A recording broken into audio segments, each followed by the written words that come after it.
Thank you. Water is a huge issue in all our communities. Every time there's a major flood south of Winnipeg, Roseau River is flooded. That community always seems to be caught in a state of recovery. However, they do have a great vision for their First Nation and are proactively planning for its realization. It's our job here to help them realize their vision.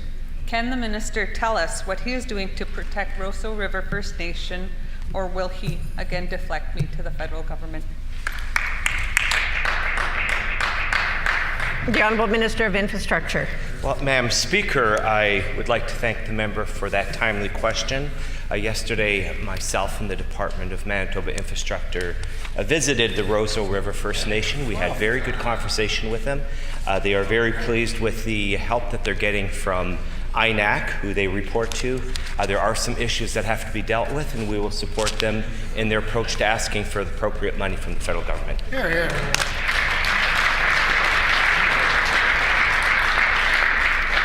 The Honourable Member for Kiiwetinoong on a supplementary question. Thank you. Going door to door in Little Grand Rapids this past winter road season was awesome. It was nice to see the water treatment plant up and running, and it was especially nice to hear that people will no longer be scared to drink their water.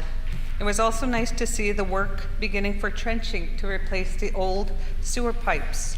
I had asked the minister to address this issue. Residents had to live for over a decade knowing what sewer water was leaking into their lake.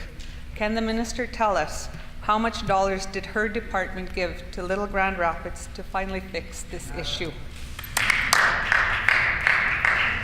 The Honourable Minister of Indigenous and Northern Relations. Thank you, Madam Speaker, and I thank the member opposite for the question.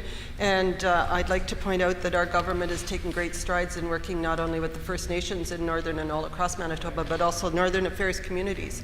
And just recently a decision was made to work with Water Services Board of Manitoba to ensure that our First Nations get clean drinking water, they get wastewater disposal, and there's also great projects with solid waste. Hear, hear.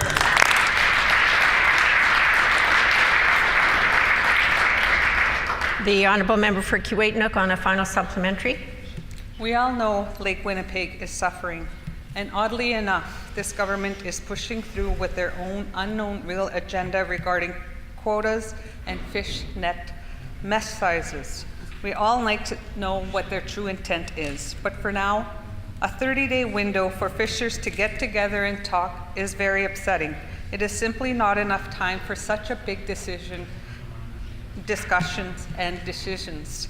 Will the minister extend this 30-day window for the fishers of our province? The Honourable Minister of Sustainable Development. Thank you very much, Madam Speaker, and it is a real honour to work with the fishers in Manitoba with my colleagues from Gimli and Interlake on this very important issue. And I would also like to remind the member for Kiiwetinoong what her own colleague had said just a few short months ago. I'll read Hansard and then table it. It would be reasonable, as some have suggested, to limit the size of smaller nets now to protect the younger walleye and sauger. I'm wondering if the member opposite no longer agrees with the member for River Heights.